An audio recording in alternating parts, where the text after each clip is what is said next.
The night sky over Earth was quiet. No storms, no war, just peace. But something was coming. It began with a signal, a strange, cold sound that came from deep space.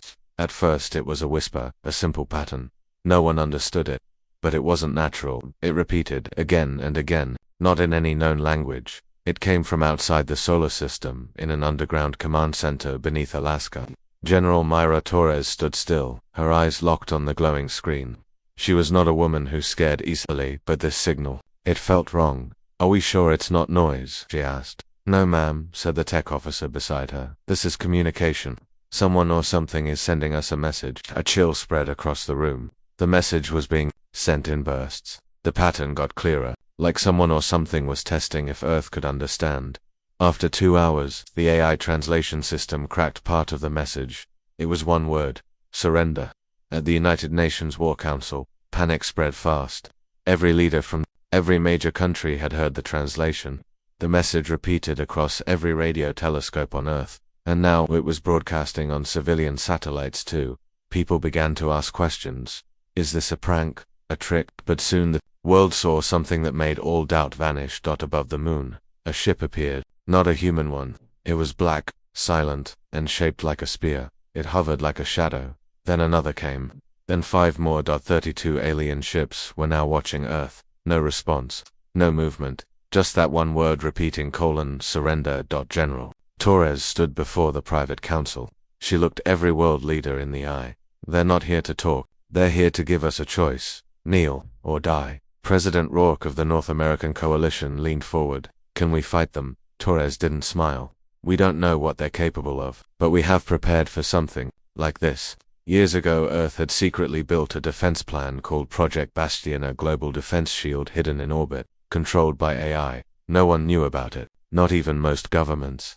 Only a few generals, a few scientists, and the people who truly feared what was out there. And now Earth would have to use it. "Do we have a reply for them?" the Chinese premier asked. Torres looked at the council. Then she said one word: yes.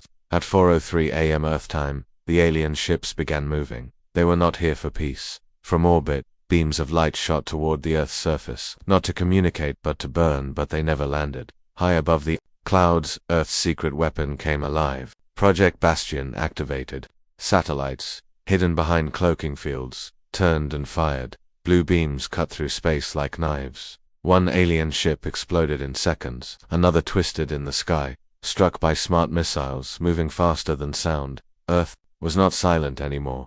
Earth was fighting back. In a bunker in Berlin, Commander Juno Malik watched the battlefield. "They didn't expect this," he said, smiling. "But then came a warning, sir. One of the enemy ships is breaking atmosphere. It's going down fast." The alien ship fell like a wounded animal. It crashed in the Siberian wilderness.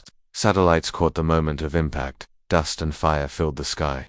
Then silence. A ground team was sent in immediately. They didn't know what they would find. Hours later, the black ship sat in a smoking crater. Its metal was strange cold to the touch, pulsing like it was alive. Inside, they found one survivor. It was tall, thin, with 4 arms and gray skin. Its eyes glowed orange. It was injured but alive. It didn't attack. It didn't scream. It just stared. Dr. Elena Wire, Earth's top xenobiologist, leaned in close. "Can you understand me?" The alien blinked slowly. Then it spoke in broken English. "You were not supposed to fight." The alien was brought to a secure base.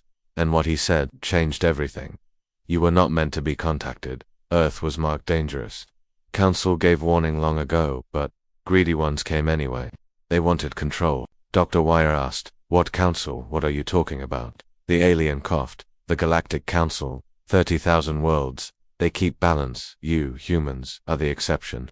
The one species they feared." "Feared?" she asked. "Why?" The alien looked at her with tired, haunted eyes. "Because you do not stop. You burn, you build, you destroy, you rise again. Other species, they break, but humans evolve through war." News of the truth spread fast through the highest levels of Earth's command. The Galactic Council, an ancient group that ruled the stars. For thousands of years, they watched young species.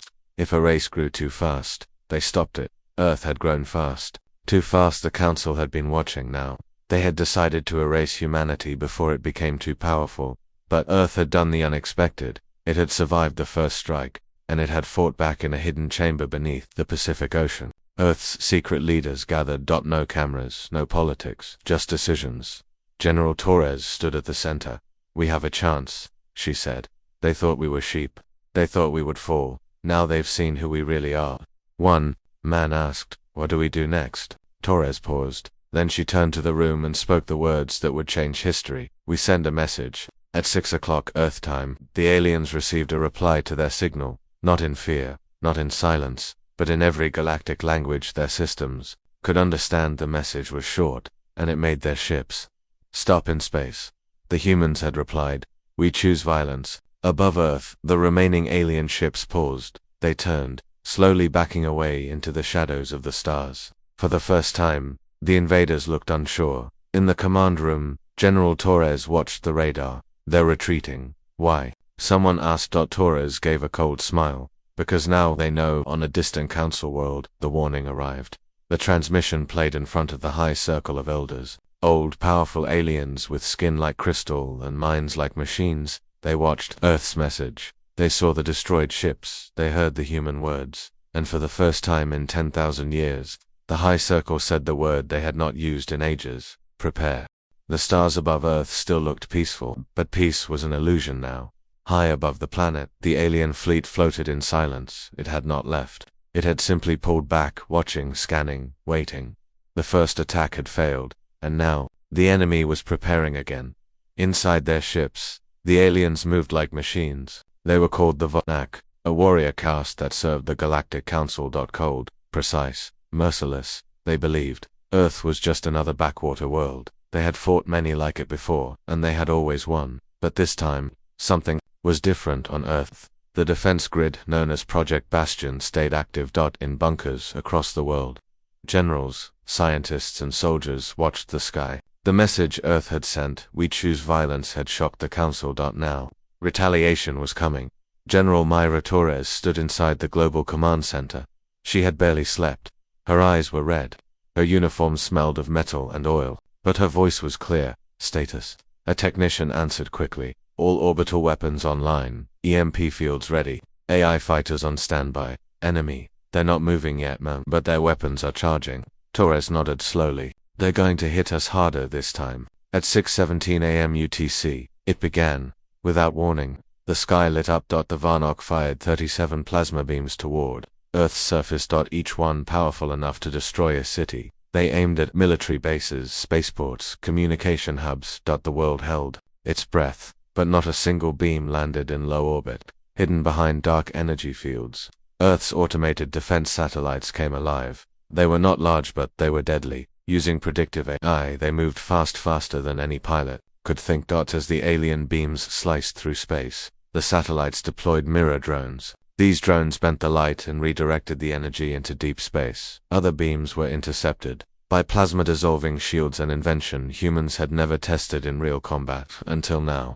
On every continent, people looked up and saw strange flashes in the sky, but there were no impacts, no explosions, just silence. And then, Earth fired back. A fleet of small, fast objects launched from Earth's orbit. They were called Widow-class drones. No pilots, no mercy, just speed and smart targeting. They flew in swarms, breaking into hundreds of pieces, each with a single goal: destroy the Varnak ships. The alien ships opened fire. Blue flashes lit the sky as their cannons roared. But the drones dodged, split, reformed. They were too fast, too unpredictable. One Varnak ship took 5 hits in under 10 seconds. Its hull cracked. Fire burst from its side. A second ship tried to fleet's engines, exploded. 2 more were torn apart in a matter of minutes. In a war room deep under Nevada, a young officer whispered, "We're winning." But General Torres did not smile. "This is just the second move.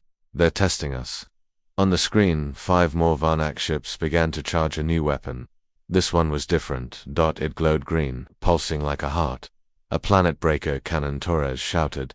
"Get Bastion shields online, now." But it was too late. The Varnak cannon fired. A massive green beam cut through the dark. That it wasn't meant to destroy one base. It was meant to tear through Earth's crust. It shot straight toward the Atlantic Ocean. At that moment, Earth's last failsafe activated from deep underground. 3 gravity lancers launched into orbit. They weren't fast, but they didn't have to be. The beam met them halfway. The weapons collided in a silent explosion that ripped through the sky. Satellites fell, clouds turned red, but Earth still stood. The cannon beam had missed its mark, barely inside the main Varnak ship. Captain Yoltek watched the failure. He snarled in his own language. These humans are not what we were told. His second-in-command, a tall insect-like creature, nodded. They are more dangerous than expected. Captain Yoltek gave a dark order. Begin Operation Emberfall on Earth. Torres received the report. Her aide said, one of the enemy ships was hit but didn't explode. Where did it land? She asked. Russia, near the Urals. Survivors. Unknown. We're sending a team. Torres looked at the map. Her gut twisted. Send them now and tell them, don't engage unless they have to.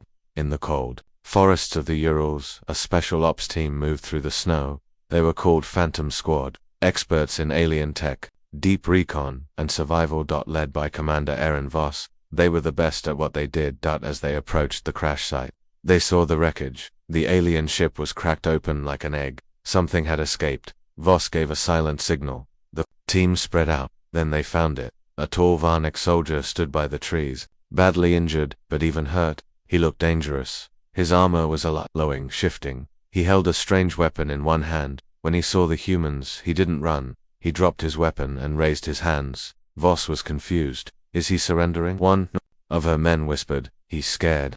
The alien sat inside a containment bubble at base Echo. He didn't speak at first, but after some hours, he finally broke his silence. You are not what we thought. The council lied.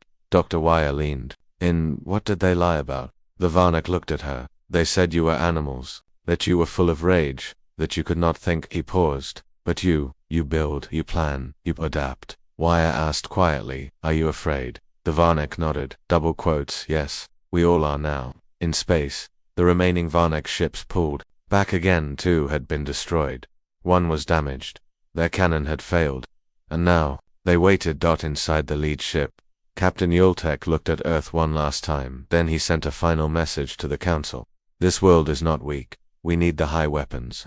Back on Earth, General Torres stood in the war room, staring at the stars. Are they coming back? Someone asked. Yes, she said. But next time they'll bring the real weapons. Can we stop them? She didn't answer at first. Then she turned around and spoke calmly. Double quotes. No, not if we wait. Here, the room went quiet. Then someone asked, then what do we do? Torres gave a sharp answer. We take the fight to them. The alien prisoner sat in a cold steel chamber. He hadn't spoken in hours. Not since he said the council lied. Now he sat still, his orange eyes blinking slowly. His name was Kelzor, a Varnak elite soldier, but inside he was not a warrior anymore. Was afraid. Dr. Elena Wire stood outside the glass wall, watching him. She'd spent her life studying life beyond Earth, but nothing had prepared her for this. He wasn't just a soldier, he was a key, and Earth needed answers in the room with him. A translator drone hovered near his head. Its lights flashed softly. Kel-Zor finally spoke. You will not win, but you will not lose either. Wire leaned forward through the mic. What does that mean? He turned his head slowly. His voice was deeper now. The council doesn't fight wars. It ends them. Quickly. Completely. She nodded. They tried. We're still here. Kel's eyes narrowed. Double quotes. Yes. And now they're afraid. General Mira Torres entered the observation room. Anything useful yet? She asked. Dr. Wire crossed her arms. He's not giving intel. Just warnings. Torres stepped closer to the glass. She stared at Kelzor. You said the council lied about us. Kelzor nodded. They told us you were beasts, savage, easy to destroy, but now we see you are worse. Torres raised an eyebrow. Worse. He leaned forward, eyes burning. You adapt. You fight like machines. But you feel like animals. That mix ... is dangerous. Later that night, Kelzor asked for something strange. I want to show you something, he said.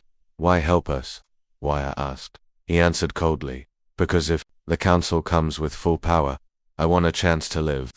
Torres approved the request. In a deep underground lab, a secure hologram projector was activated. Kelzor stood beside the table. His armor had been removed. His skin looked thinner now, grayer. He placed a glowing chip onto the table. A huge map appeared in the air. It showed the galaxy, not the one in human textbooks, but the true map. There were thousands of stars, bright clusters, connected by glowing paths, but more than that, thousands of markers. Flags and lines showed borders, fleets, and zones, and at the center was a massive golden symbol, the Council core. Kelzor spoke as everyone watched. There are 32,000 known Council species. They serve, obey, or disappear. He pointed to a region with red markings.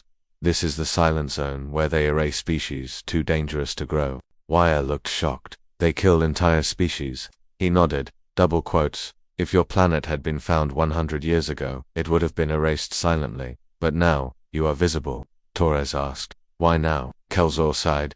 One of the Council's lords broke the rule. He wanted Earth for its resources. He sent scouts, and died. Wire whispered. So they came to hide that mistake. Kelzor looked down. Yes, but now you've made too much noise. And the galaxy has heard it. On Mars, Earth's military base known as Crimson Point received a strange signal. It was a pulse. Not human. Not Council. Encrypted. Weak. Commander. Lynn Baines decoded it. It's a distress signal, but not from the enemy. She turned to her comms officer. Trace it now. Minutes later, the team found its source, an old derelict station, orbiting one of Saturn's moons. But what they found, that would change everything. Inside the station, floating in darkness, were 3 survivors. They weren't human, but they weren't Varnak either. One looked like stone. One was like a fish walking upright, and the third was like smoke trapped in glass. They were from different worlds. Captured, tortured, left to die. But they had one thing in common. Each of them had once fought the Council, back on Earth. The 3 were brought to a secret chamber under the Atlantic. They spoke slowly, using translator drones. We are survivors of the Forgotten. The Council wiped our people, but we escaped. We have waited for someone, like you. General Torres listened carefully. Why us? The one made of stone answered. Because you did what no one else ever did. You made them bleed. The survivors gave Earth information, names of Council, leaders, fleet routes, weak spots. They even gave locations of hidden planets where rebel species hid from the Council's eyes. Kelzor watched from his cell. When he saw the survivors speak, he looked stunned. I thought they were all gone. Dr. Wire replied, you were wrong. Kelzor said nothing more, but inside, something shifted in him. In space. Council Command received Earth's second signal. It wasn't a message, it was a broadcast. It showed video of Earth's battles, of ships falling, of Council weapons failing, and one last shot of Earth's flag raised over a wrecked Varnak gunship. With one line beneath it, we were quiet. You made us loud. Panic spread across the Council systems. For the first time in 1,000 years. Fear moved faster than their ships. Many species asked questions. Some sent spies to Earth. Others wanted to switch sides. The Council met in the Chamber of Order. 12 leaders sat on floating thrones. All ancient, all powerful. One stood taller than the rest. He was Lord Savar, a creature of shadows and flame. He had created the Silent Zone. He stared at the hologram of Earth. They broke silence. One leader said, their kind must not rise. Another added, we should have erased them long ago. Savar raised one hand. We still can, but not with Varnak. He turned. We send the back on Earth. General Torres got the message. Spies had confirmed it. The Shatterborn are coming. Dr. Wire went pale. What are they? Kelzor answered quietly. They're not soldiers. They're weapons in the shape of beings. Torres frowned. Can we stop them? He shook his head. No one ever has. But then he looked up and said something no one expected. Unless I help you. Everyone froze. Dr. Wire asked, why help us now? Kelzor looked through the glass. His voice was low, almost human. Because I've seen enough. I don't want to die for liars. Torres stepped closer. If we let you out, you give us everything. Kelzor nodded. My codes, my maps, and one secret they don't know I kept. She stared at him. Why trust you? He gave a tired smile. Because the galaxy is changing. And I want to live on the winning side. The Council had made a mistake. They sent threats, they sent fleets, but they never expected resistance. Now, they had a new problem. Earth had begun gathering knowledge.org from inside, and from those they once hunted. The tide was turning, and it was only just the beginning. The stars looked calm above Earth. But behind that calm, death was coming. They were called the Shatterborn, not soldiers, not even alive in the way humans understood. They were created by the Council long ago. Their only purpose, destruction, no emotion, no fear, no mercy. And now, they were heading straight for Earth's. Inside Earth's global command center. General Myra Torres stared at the screen. The ships were moving fast. Faster than anything the Varnak had used. Time to impact, she asked. The AI answered 3 days. Torres turned to her war team. Get every defense system online, all of it. I want Bastion, CometNet, Red Halo, everything. One general spoke. We still don't know what the Shatterborn can do. Torres's voice stayed steady. Then, we'll learn when they bleed. Kelzor, the captured Varnik soldier, stood inside a secure lab. He had been given armor again, but Earth's armor, not his own. And this time, he wasn't a prisoner. He was an ally. Dr. Alina Wire stood beside him, watching him move. He wasn't the same creature anymore. He had seen too much. He had chosen a side. Wire asked, "Are you ready to fight your own masters?" Kelzor looked at her. They were never my masters, just those who held the leash. In orbit, Earth's satellites watched the sky. Then they saw them. 4 massive ships entered the solar system, shaped like claws, black as night, each one large, enough to block the moon. But there were no life signs, no signals, just a silent approach inside the lead ship. No one breathed, because the Shatterborn didn't need to. Their bodies were made of living crystal, shaped by thought, powered by ancient reactors. They moved as one, and when they reached Earth, they did not stop. They began to fall straight into the planet's orbit. Earth fired first. Thousands of orbital weapons launched toward them, missiles, lasers, magnetic rail rounds, but the Shatterborn ships didn't even flinch. Their hulls turned, red hot, but nothing broke.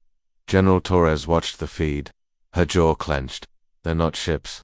They're bunkers. The enemy vessels did not shoot back. Instead, their bellies opened, and the Shatterborn warriors dropped like falling swords, hundreds of them, glowing, floating, and completely silent. Cities across Earth prepared for battle. In Tokyo, air raid sirens echoed. In Nairobi, troops lined the rooftops. In Moscow, railguns pointed skyward. But in New York, the sky tore open. And a Shatterborn slammed into the street. It stood 3 meters tall. Its body was pure crystal. Its limbs moved like liquid stone. No face, no voice, just a glowing core in the center of its chest. It looked around, then it raised one hand, and the ground exploded. Human troops opened fire. Bullets bounced off its armor. Even laser rounds cracked, but didn't break it. Then a soldier yelled, "Aim for the core." A sniper fired. The bullet hit the glowing crystal in the center. The Shatterborn froze, then shattered into dust. Across the world, the pattern became clear. Only one weakness, the core. But hitting it wasn't easy. These creatures moved fast. They hit hard. And they didn't stop. In Brazil, they melted tanks. In India, they walked through walls. In Germany, they leveled bunkers. But humans kept fighting, because now, they knew how. Kel-Zor joined a ground unit in Alaska. He moved with the soldiers like one of them. When a Shatterborn appeared near the base, he was the first to charge. He dodged its blade arm, jumped high, and slammed a plasma spear into its core. Creature exploded. The human troops stared. Kel-Zor simply said, "Told you I was useful." But the battle wasn't over, not even close. One Shatterborn ship hovered above Earth. Its core glowed brighter than the rest. Then it began to change. It opened like a flower, and something fell from it. Not a warrior, something worse. The object hit the ground in the Sahara Desert. It pulsed with dark energy. Scientists watched in horror as it spread across the sand. The land turned black. Air turned cold. Creatures began crawling out of the soil machines with legs. Shaped like insects, the device was changing the planet itself, terraforming Earth into a dead world. General Torres slammed her hand on the command table. "We hit that thing with everything." Orders went out. A squadron of Widow drones flew straight into the desert. Explosives. Fire. EMP bombs. Nothing worked. The device kept spreading. If it wasn't stopped, Earth would be unlivable in 10 days. Dr. Wire had an idea. "We don't destroy it from outside. We shut it down from inside." Kelzor stepped forward. "I know how. That's council tech. Old, but I've trained with it." Torres nodded. "Then take a team." A fast ship launched from Europe. On board Kelzor, 2 human commandos, and a small AI named Hex. They landed near the device's core. The land was sick. Trees dead. Sky full of ash. The team moved fast, dodging machine creatures and power pulses. Kelzor led them through. Inside the core, he found the access port. His hands moved quickly, typing codes in an alien language, but something went wrong. The system rejected the code. Then the device spoke. "You are not authorized." It fired an energy blast. One commando was vaporized. Kel-Zor screamed. He shoved his hand into the console and overloaded it with his own bio-signature. The machine paused and shut down. All across the desert, the black ground turned to sand again. The Sky cleared. The machine creatures dropped. It had worked. KEL-ZOR collapsed. Smoke rising from his armor, but he was alive. On the council core world, Lord Sova got the report. The Shatterborn had failed again. He roared in fury. They are only human. How do they keep surviving? Another elder whispered. Perhaps we were wrong. Savar turned slowly. His voice was cold. No, the mistake was not sending enough. He pointed at the galaxy map. Now, we erased their entire solar system. Back on Earth, General Torres sat alone in her office. She watched the stars. She knew more would come, stronger ones, but Earth had survived again. Not because it was powerful, but because it was unwilling to lose, and that she knew was what the Council would never understand. The sky over Earth was quiet again, but no one believed it would stay that way. Humanity had beaten the Vano, they had shattered the Shatterborn, and now the Council was angry. Somewhere deep in the galaxy, in a place no human had ever seen, the Council made a final decision. They would stop Earth not with ships, but with a god. In a chamber of dark crystal and fire, Lord Savar stood before the circle of elders. His skin was like liquid metal. His voice sounded like storms. We created gods to watch the stars, he said. Now one must fall. The other leaders hesitated. That weapon was locked away for a reason. Savar did not blink. The humans had become a legend. We will erase them and their legend. Then, without more words, he turned to a golden console. His finger pressed a deep button. The floor rumbled. Something ancient woke up. On Earth, the stars moved strangely. Satellites blinked. Telescopes went blind. Then a large object was spotted just outside Neptune's orbit. It was not a ship. It was a structure, like a city, floating in space. But alive. AI systems couldn't scan it. Radio waves bounced off it. And slowly it began to move toward Earth.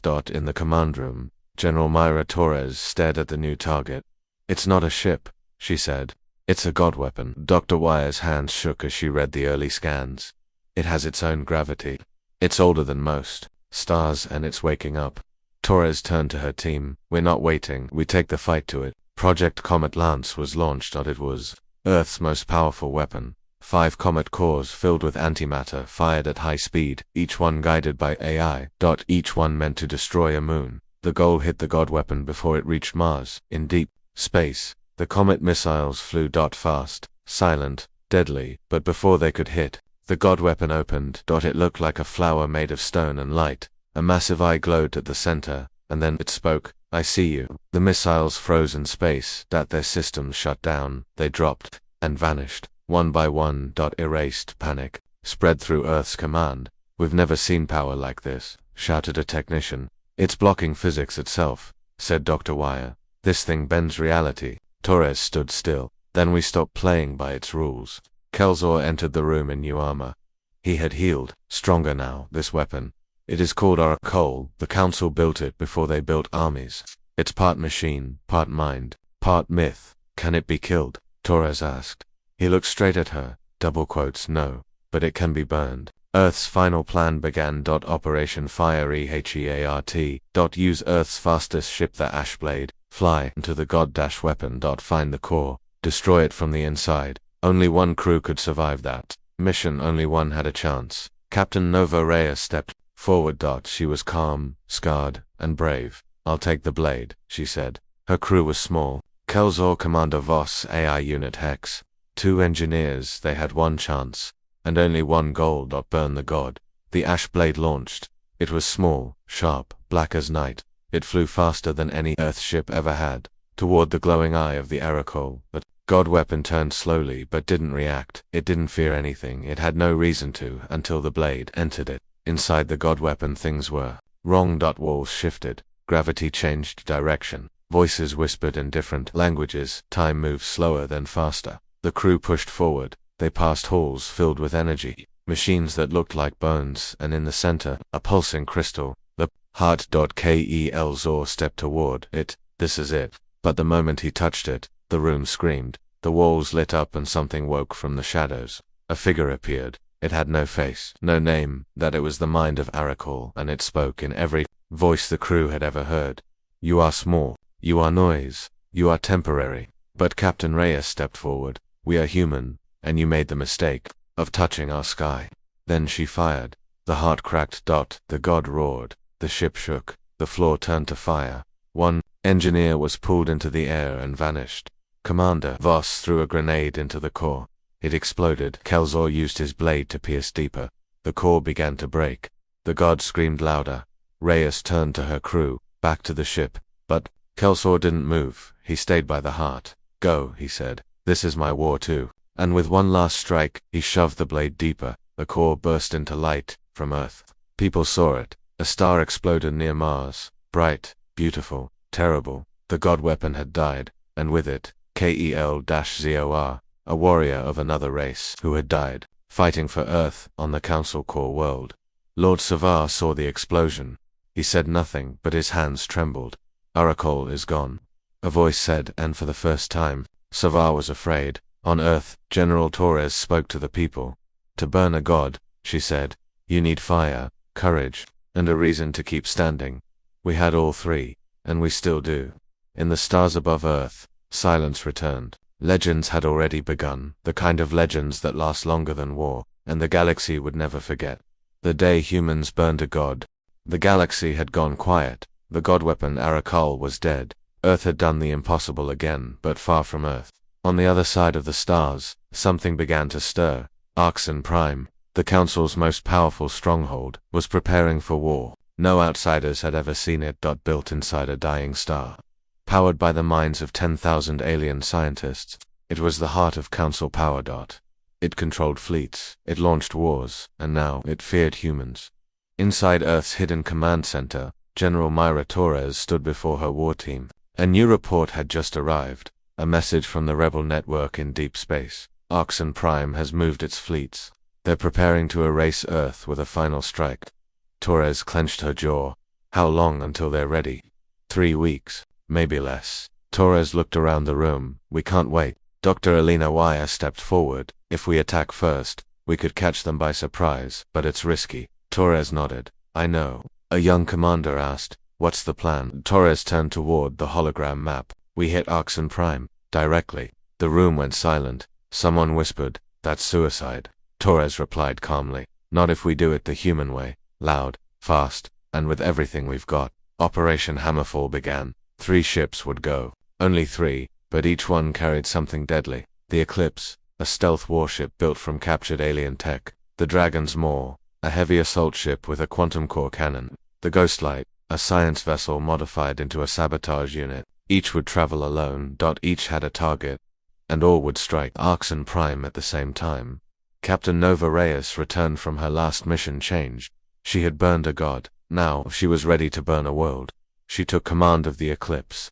Commander Erin Voss led the Ghost, and an old war-hardened veteran named Colonel Rykar took the Dragon's Maw. Their orders were clear. Reach Arxon Prime, cripple it, then escape if they could. The ships jumped through hyperspace. The journey took 6 days. Every moment felt like a countdown. In silence, each crew prepared. They wrote last messages. They ran drills. Some prayed, some didn't. But no one turned back. Arxon Prime came into view. It was massive, built around a dying sun, with rings of metal cities spinning around it. Flames licked the sky. Dozens of alien fleets floated nearby. No one had ever attacked it until now at exactly 0300 UTC. Earth's ships arrived. The Eclipse dropped from cloak and fired. First it struck a command tower. Explosions lit up the sky. Panic filled the enemy lines. The Council fleet scrambled, but it was too late. The Dragon's Maw appeared next, crashing through a fuel ring and firing its quantum core cannon. A Council dreadnought shattered instantly. Then came the Ghost fight, small, fast, invisible. It landed on the main ring. And its crew went inside. To plant the virus. Commander Voss and her team moved fast. The halls of Arxon Prime were full of guards, but they weren't expecting humans. Not here, not ever. Voss carried a black box. Inside, a code written by Earth's AI Hex 1 that would shut down Arxon's mind network. They reached the central data core. Voss placed the box against the glowing interface. It's now or never. She pressed the button. The box blinked once, then twice, then exploded with light. All over Arxon Prime. Systems crashed. Lights died. Weapons stopped. AI voices screamed in 100 languages. Then silence. Earth had done it. They had crippled the Council's brain. But it wasn't over. The enemy still had firepower, and now, they were angry. 3 massive warships moved toward the Eclipse. Reyes fired all weapons. She took out one, then another, but the third rammed her. Shipped at the hull, cracked systems, died. The eclipse began to fall into the sun. Reyes looked at her crew. Abandon ship. I'll hold the engine. They refused, she shouted. This is how legends end. And she stayed behind. As the others escaped. She smiled, then hit the detonation switch. The eclipse exploded in a fireball, taking the enemy ship with it. In the sky above Aksan, the Dragon's Maw fired again. Then again. Colonel Riker refused to leave. Keep shooting until the gun melts, he growled, and it did. Meanwhile, the Ghostlight escaped through a hidden route. Voss had done her job. The virus worked. Aksan Prime had gone dark. The Council's seat of power had fallen. Far across the galaxy, Lord Savar received the news. He screamed. He struck down his own guards. He tore apart the throne room. Enough, he roared. They want extinction, then we give it. He turned to his last weapon, one even the Council feared to use. Something hidden deep under a frozen moon. It was not a god, it was not a fleet, it was called the End Song. And once it was played, nothing survived back on Earth. General Torres read the message from the rebel network. Aksan Prime has fallen. She didn't cheer, she just closed her eyes. One tear rolled down for Reyes, for Riker, for all the ones who didn't come back. Then she stood straight. This is not the end. This is the beginning of the end. For them, the galaxy had changed. Aksan Prime had fallen. The Council was broken. But something far worse was waking up, deep under the ice of a dead moon. Far beyond any known system, machines began to stir. Wires moved like snakes. Gears turned after sleeping. For thousands of years. And from the center of the cold came one sound, a soft hum. Growing louder. It was not a machine, it was not alive, it was the End Song on Earth. The air felt heavy. WATCH picked up a strange signal. It wasn't in any known language. It wasn't a message, it was a tone. Low, constant, strange. People across the world reported hearing it in their sleep. Some said it gave them nightmares. Others heard it even when radios were off. General Myra Torres walked into the command center. What is that sound? No one answered. Because no one knew. Until Dr. Wire whispered, it's a warning. Back in space, Council Lord Savar stood in a black ship, orbiting the frozen moon.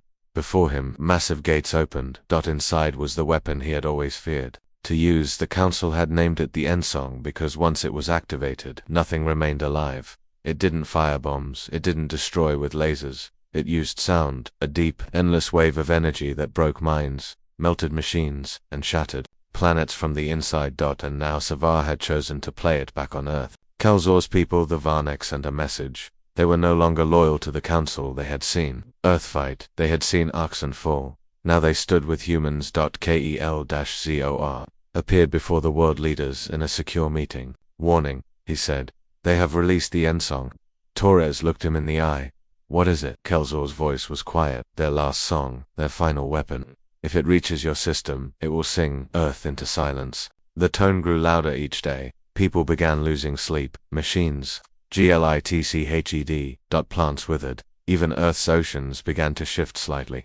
Tides moving out of rhythm. The sound was still far, but it was coming closer. Wire showed a map. If it enters our solar system, we have less than 48 hours. Torres didn't blink. We meet it before it gets here. Earth's final fleet launched. All their best ships, all their last weapons. 10 Varnok dreadnoughts joined them. Hundreds of Widow drones. Even remnants of the rebel species sent support. For the first time in history, aliens and humans stood side by side to face something that wanted to erase all of them. At the edge of deep space, they saw it. It was beautiful and terrible. A black sphere the size of a small moon, covered in shifting rings that turned like music. Records. It pulsed like a heartbeat. The sound hit them like a wave. Soft, slow, cold even inside the ships. Some soldiers fell to their knees, not say shaking, crying without reason. The End Song had begun to sing. Commander Aaron Voss led the strike. Aaron Voss led the strike. Voice echoed across the fleet. This is not just a battle, this is a choice. We choose to live, and we choose to fight. Her ship fired first, a signal to begin. All ships followed. The sky lit up with fire, but the End Song didn't shoot back. It didn't need to. Instead, it changed tone. The hum rose, one pitch higher than another, and Earth's ships began to break apart. Systems exploded. Pilots screamed as walls melted. One Varnik dreadnought fell into itself like paper. Another shattered into dust. The fleet was dying, and the weapon had not moved even once. Dr. Wyatt, still on Earth, worked around the clock with the AI hex. We need a counter frequency, she whispered, something that matches the tone and cancels it. Hex ran trillions of calculations. One number blinked. Found it, the AI said. Wire stared at the results. It needs to be played from inside the weapon. She sent the message to Voss. Voss read it, then looked at her crew. This is it. One ship goes in. She chose the GHOSTLIGHT. It was small, fast, still functional. It dodged the burning wrecks of the other ships. It reached the outer edge of the sphere. The hum got louder. One pilot vomited from the pressure, another passed out still. Voss pressed on. She flew the ship into a gap between the rings. Inside was nothing. Endless darkness, and one giant crystal, spinning slowly in the center. That was the source. That was the voice. Voss loaded the counter frequency. Her voice was calm. Let's see if Earth can sing louder. She pressed the key. A second sound entered the space. Soft, sharp, rising, like human breath, like heartbeats, like fire. The two sounds met, clashed. The end song wobbled. It changed. Its voice cracked, and then it screamed. The black sphere shook violently. Cracks opened in the crystal. Light poured out. Then flames. Then nothing. The sphere collapsed inward, but before it exploded, the ghost light escaped. Barely. The end song was gone. Forever, on Earth. The strange hum vanished. People slept again. Birds sang again. The tides calmed. The silence was beautiful. Torres stood before the global screen. She said only 4 words. The song is over. Lord Savar watched from a hidden ship. He had no army now, no weapon, no command, and for the first time in his long life, he felt something new. Not anger. Not pride. But fear. Because now, he had nothing left to send, and humans, they had only just begun.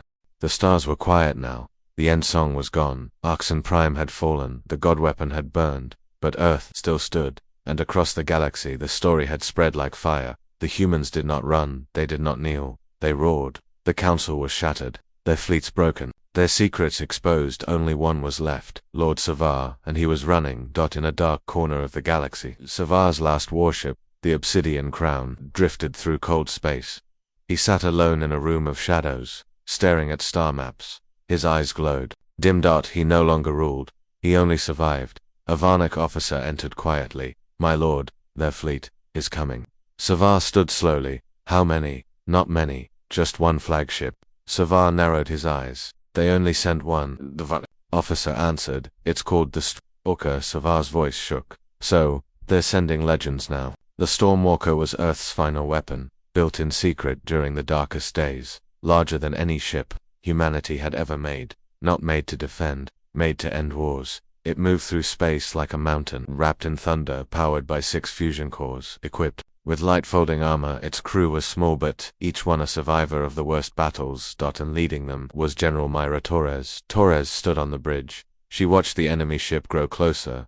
Her voice was calm, ended. The first shots came fast. The Obsidian Crown tried to fight it, launched missiles, lasers, drones. But the Stormwalker didn't slow. Its shields held. Its cannons answered one by one.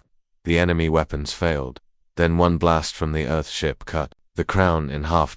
Inside, Savar stood on the burning deck. Flames licked his legs. Air was leaving fast. He knew it was over. He had ruled the stars. He had crushed worlds. But he had made one mistake. He touched Earth. He stared out the window at the Stormwalker. And for the first time, he bowed his head. Back on Earth, people watched it all. The explosion of the crown was bright and final. Cheers filled cities. Families cried with joy. Children looked up at the stars. And somewhere, deep in the forests of old Europe, someone carved words into stone. They came with fire. We answered with thunder. They ruled the stars. But we were the storm. Weeks passed. Peace began to grow. Ships once built for war now carried food, medicine, and messages. Humans didn't conquer the galaxy.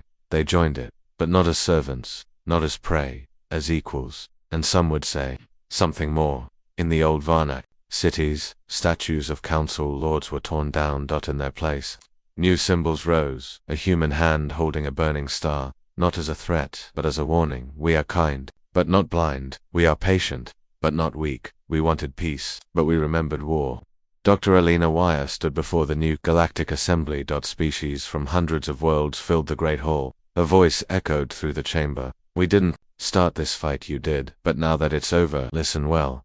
She held up Earth's flag. We won't be your rulers, we won't be your enemies, but we will always remember, and so will you. Later, in the silence of the night, Torres stood alone in a garden on Earth. Stars blinked above her. She thought of Reyes, of Voss, of Kel-Cor, of the billions who never saw this piece. She closed her eyes and whispered, "This is for you." Far away, on a distant moon, a small child looked up. He wasn't human, but he wore a shirt with Earth's symbol on it. His father pointed to the sky. "You see those stars?" The boy nodded. Double quotes once. Someone tried to take them, but humans stood up. They didn't run, they didn't beg, they rose. They burned gods, they broke silence, they shattered empires, and when the sky cried, they became the storm.